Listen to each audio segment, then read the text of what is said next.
So I grew up in the 70s, and I owned some of the equipment that now is vintage equipment. I wish I'd had the foresight to keep it. But that being said, I liked how Kenwood looked, Pioneer, Marantz. I remember the Marantz pieces, the receivers. It'd have a little knob that you had to turn, and it would turn it to an FM radio. Now, full disclosure, I've always been a huge fan of McIntosh. I just love how it looks aesthetically. The blue lights, the meters, the green emblem. And back in the day, we didn't have streaming. And I guess what I would consider streaming consisted of is what I remember is my dad had a reel-to-reel that would play at Christmas time, and on the other side it would play all the other albums. So what happens when you take the industrial look, the cool look, the old school look, and you insert a new format? And that format is streaming. And that is where you get the DS200. This was a fun piece to review, and I can't wait to get started and explain everything that I heard and how much I like this piece, and hopefully you'll get something out of this. My name is Adrian Alexander with the Absolute Sound. Today we are going to review the McIntosh DS200 DAC and Streamer. So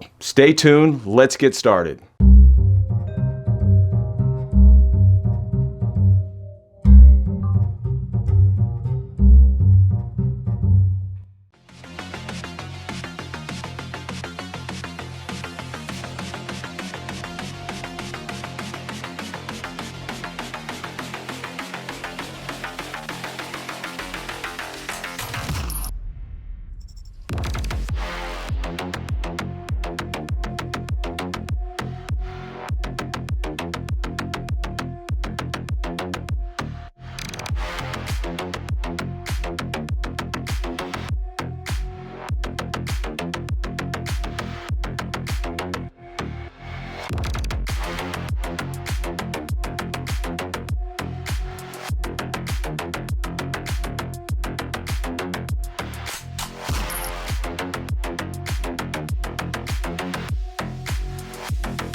So let's talk about McIntosh Laboratories. They were founded in 1949. I didn't know this. The two of their clients were ABC and NBC. That's when they only had 3 networks back in the day. But CBS purchased some units, and that helped McIntosh establish a reputation in pro audio. So why this product? Ever since I was 14 years old, been a huge fan of McIntosh. Love the meter, love the blue lights, love the green emblems. So I think the DS200 targets a specific listener. Let's get the price out of the way. The price is $4,000. That includes the DAC and the streamer. So let's talk about technical specs. The DAC type is a quad balanced 8-channel, 32-bit, 384 kilohertz PCM and DSD, high-res compatible. So it'll do up to DSD 512, DXD up to 384 kilohertz. Let's talk about connectivity and inputs. Digital inputs include Ethernet network streamer, USB, 2 coaxial, 2 optical, AES EBU, HDMI ARC, proprietary McIntosh MTC, which is pretty much the equivalent of I2S within their ecosystem. Interface, okay, wireless Wi-Fi dual band 802.11, Bluetooth 5.0, also streaming, Roon, Apple AirPlay 2, Google Cast, Spotify Connect, Tidal Connect, Qobuz Connect, Roon Ready, and Roon Tested. Output and controls. Analog outputs include balanced XLR, unbalanced RCA, fixed or variable, output mode for preamp or direct power amp. Use control interfaces, RS-232. Again, the price is $4,000. So how does the DS200 stand out? Well, obviously,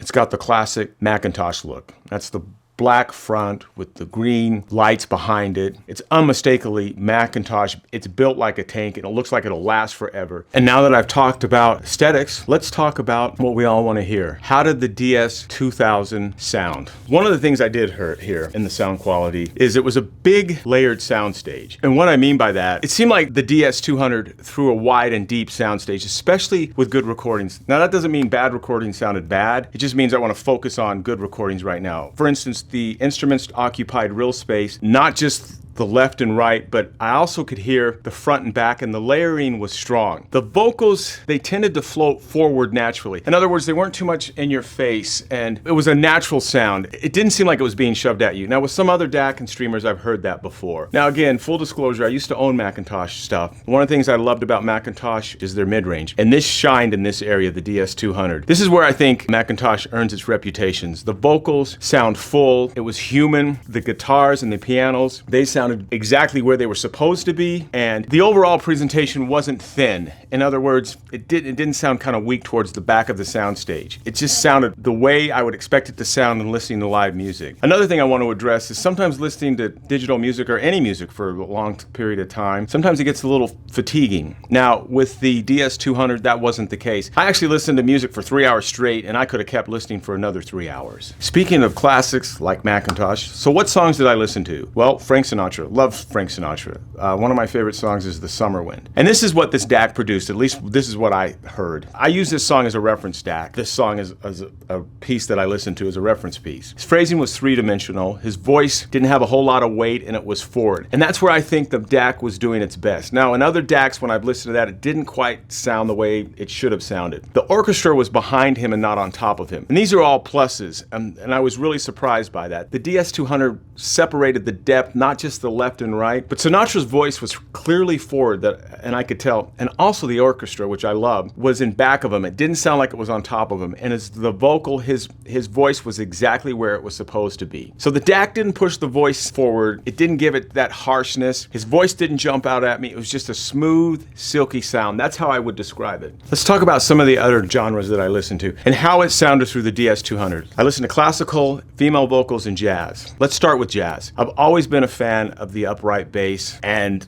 this is where the McIntosh, it made me grin listening to this couple of pieces. I got a thick, tuneful bass, and it sounded full. It wasn't, I could hear the thumps. It wasn't too boomy sounding. It was just a natural sound, and it wasn't really dry and snappy. And so I got a lot of enjoyment out of that. I just started listening to classical music maybe 6 months ago. So in some of the pieces that I listened to, what I enjoyed were the violins, the trumpets, and some of the cellos. It sounded like they were supposed to be exactly where they were supposed to be. Smooth, silky, kind of a warm sound. Now, listening to female vocals, usually what I heard is they were front and center, and it was a rich sound in the middle. The female vocals, their voices sounded human, and it wasn't out of place. It didn't sound thin, and again, the vocals weren't pushed forward. They were exactly where I felt they should be, and they weren't jumping out aggressively. Again, a smooth, silky sound. Overall, a very pleasant experience and listening to all the genres and the female vocals. It wasn't too harsh. Now, I've heard that with some DACs. I didn't quite like how some of the music that I listened to sounded. So in a fair comparison, listening to the DS200, it did an outstanding job. So what equipment did I use for this review? Pass Lab, 2 monoblocks, 2 60.8s, 2 rail subwoofers, Charles speakers, Pass Labs X22 preamp, also Synergistic Research grounding blocks, Synergistic Research cables, and Synergistic Research Power Cell 8, also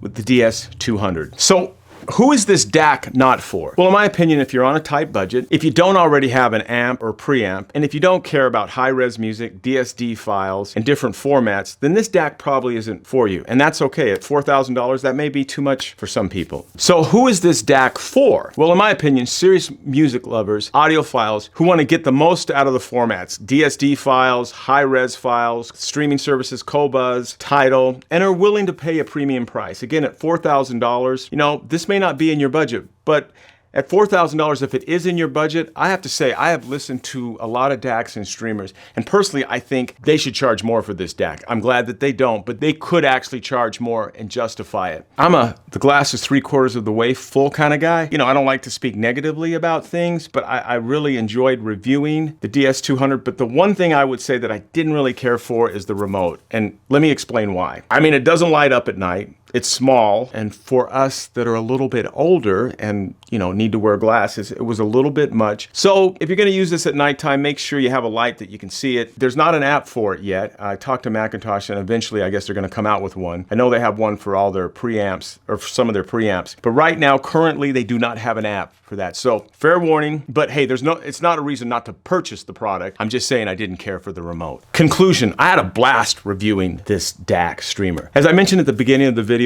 I've always been a huge McIntosh fan. I just love the aesthetics of it. And I've owned McIntosh gear in the past. But I have to say, after listening to the DS200, I'd have to say I love the sound more than I do the aesthetics. I know some of you are gonna argue, well, you should anyway, but honestly, it's a great sounding piece of equipment. Now, I've been fortunate enough to have some really expensive DACs and streamers in my system. So when I put the McIntosh in my system and pulled out the DAC and the other streamer, I was pleasantly surprised. And I said to myself, you know what? I could live with this for a long time because it sounded great. It did DSD files. It did a good job on that. All the other stuff that I listened to, it did a great job. So I was really impressed with this. So that being said, you know, I appreciate the kind words. Our team appreciates the kind words. If you could give us a thumbs up, that would be great. Much appreciated. And also, we have a magazine that you can subscribe to. And I got to ask, because you don't get if you don't ask, right? So please subscribe to the channel. And thanks for watching, and thanks for all the kind words. My name's Adrian Alexander with the Absolute Sound. See you next time.